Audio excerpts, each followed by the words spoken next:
আসসালামু আলাইকুম। কি অবস্থা তোমাদের? কেমন আছো? আশা করি সবাই অনেক ভালো আছো। তো আজকে আমাদের বিজ্ঞান বইয়ের কোষ পরিভ্রমণ সম্পর্কে আলোচনা করব। ঘুরতে যেতে কার না ভালো লাগে? আমরা যেমন নতুন জায়গা ঘুরে ঘুরে দেখি, আমাদের বা অন্য যে কোনো জীবের কোষের ভিতরে ছোট্ট হয়ে ঢুকে গিয়ে যদি কোষের ভেতরটাও এভাবে ঘুরে ঘুরে দেখা যেত তাহলে কেমন হতো? যেহেতু সত্যি সত্যি সেটা সম্ভব নয়, তাই এই অভিজ্ঞতায় বিভিন্ন ধরনের কোষের মডেল বানিয়ে সেখানে ঘুরে আসবো। আচ্ছা, তো চলো তোমাদের প্রথম সেশনটা কি? ঘুরতে যেতে তোমাদের সবার ভালো লাগে, তাই না? হ্যাঁ, অবশ্যই তোমাদের কি সবারই ভালো লাগে। বিদ্যালয়ের শিক্ষা ভ্রমণ অথবা পিকনিকে কিংবা বছরের বড় ছুটির মধ্যে তোমরা কোথাও না কোথাও ঘুরতে গিয়েছো। একটা জিনিস লক্ষ্য করেছো কি, যেখানে ঘুরতে গিয়েছো সেই জায়গাটা যদি অজানা হয় তখন সঙ্গে কেউ ট্যুর গাইডের মতো থাকলে চট করে ওই জায়গা সম্পর্কে অনেক কিছু সহজেই জেনে নেওয়া যায়। তুমি কোথাও ঘুরতে গিয়েছো এবং ট্যুর গাইডের সাহায্য নিয়েছো, যিনি তোমাকে ওই জায়গা ঘুরিয়ে দেখিয়েছেন, জানিয়েছেন সবকিছু। এমন কোনো স্মৃতি থাকলে তা ক্লাসে শেয়ার করো। শিক্ষককেও জিজ্ঞেস করতে পারো তার এই ধরনের কোনো অভিজ্ঞতা আছে কিনা, তাকে অনুরোধ করো সেটি শেয়ার করতে। এবার একটা জিনিস ভেবে দেখো তো, তুমি যদি ইচ্ছা মতো ছোট থেকে আরো ছোট হতে পারতে, তাহলে তোমার বন্ধুর হাতের তালুর মধ্যে ঢুকে গিয়ে কোষ থেকে কোষে ঘুরে বেড়াতে পারতে। অথবা আমাদের চোখের বিবর্তন ক্ষমতা যদি অনেক বেশি থাকতো, তাহলে খালি চোখেই তুমি ক্ষুদ্র জীব থেকে শুরু করে কোষের অঙ্গগুলো দেখতে পেতে।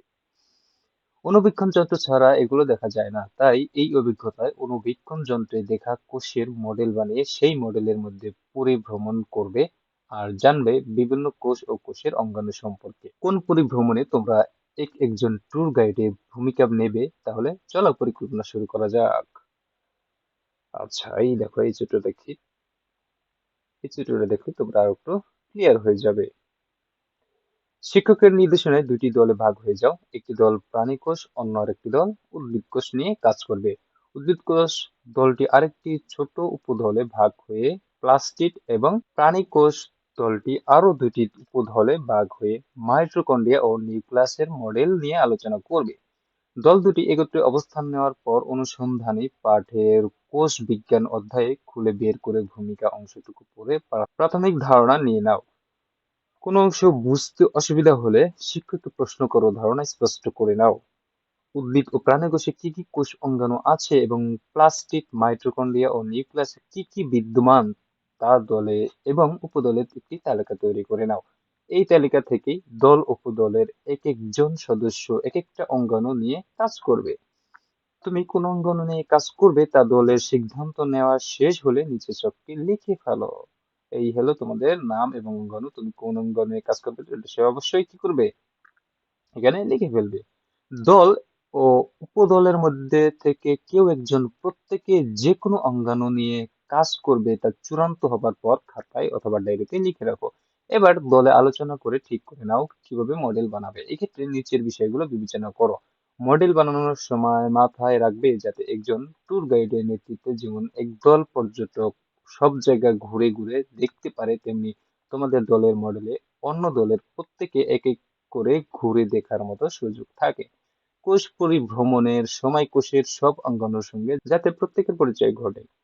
মডেলটি যেহেতু বড়সড় হবে, তাই শ্রেণীকক্ষে, বেঞ্চ সরিয়ে অথবা বারান্দায় কিংবা খোলা জায়গাতে বানানো যেতে পারে। উপকরণ হিসেবে সহজলভ্য যে কোনো কিছু ব্যবহার করা যেতে পারে, যেমন চক, দড়ি, কাদামাটি, আটা ইত্যাদি। তোমরা এই দলে আলোচনা করে ঠিক করে নাও কে কোন অংশ কিভাবে কোথা থেকে বানিয়ে আনবে। মডেল তৈরির কিছু কাজ আগে থেকে বাড়িতেও করে রাখতে পারো যাতে পরের সেশনে সময় বাঁচানো যায়। আচ্ছা, এখানে তোমাদের দুইটা ছবি দেওয়া আছে এবং কিছু বাড়ির কাজ দেওয়া আছে। কি দেওয়া? কোষের অঙ্গাণুগুলো গঠন ও কাজ সম্পর্কে অনুসন্ধানী পাঠের লেখা পড়ে ধারণা স্পষ্ট করে নাও। কোনো প্রশ্ন অথবা বুঝতে সমস্যা থাকলে তা খাতায় নোট করে রাখো। পরের সেশনে শিক্ষককে প্রশ্ন করে জেনে নাও। একই সঙ্গে কোষের মডেল তৈরির দলে নির্ধারিত কাজটিও এগিয়ে নাও বাড়িতেই। আচ্ছা, এই তোমাদের প্রথম সেশনে তোমরা যতটুকু বুঝতে পারলে আশা করি মোটামুটি বুঝতে পেরেছো। তবুও তোমাদের জন্য কিছু প্রশ্ন উত্তর আমি নোট করেছি, সেখান থেকে তোমরা আরো সুন্দরভাবে ধারণা ক্লিয়ার করে নিতে পারবে। তো চলো দেখি তোমাদের প্রথম সেশনে কি ধরনের কি প্রশ্ন হতে পারে। 1 নম্বর প্রশ্ন, কোষ কি? জীবদেহের গঠন ও কাজের এককে কোষ বলে।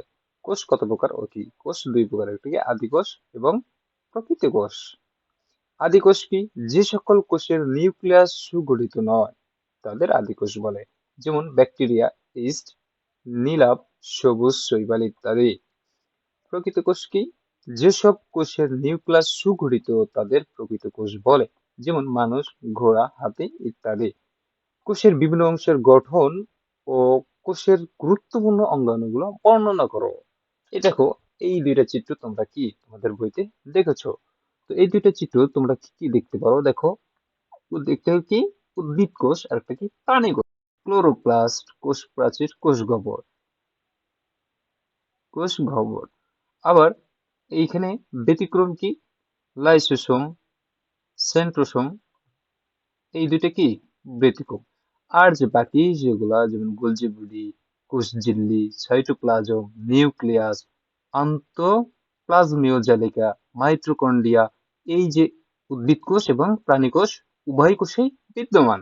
তো তোমরা এই চিত্র থেকে আরো একটু সুন্দরভাবে বিস্তারিতভাবে দেখে নেবে। দেখো এই যে এখানে কি গোলজি বডি, এই যে উদ্ভিদ কোষের গোলজি বডি, আর এখানে প্রাণী কোষের গোলজি বডি। এই যে দেখো, এদের কিন্তু ওই জিনিস হলেও তাদের আকার আকৃতি ভিন্ন ধরনের। কোষঝিল্লিও দেখো সেম। তো এভাবে তোমরা এটা সুন্দরভাবে দেখে নেবে। তো চলো দেখি এরপরে কি দেওয়া আছে।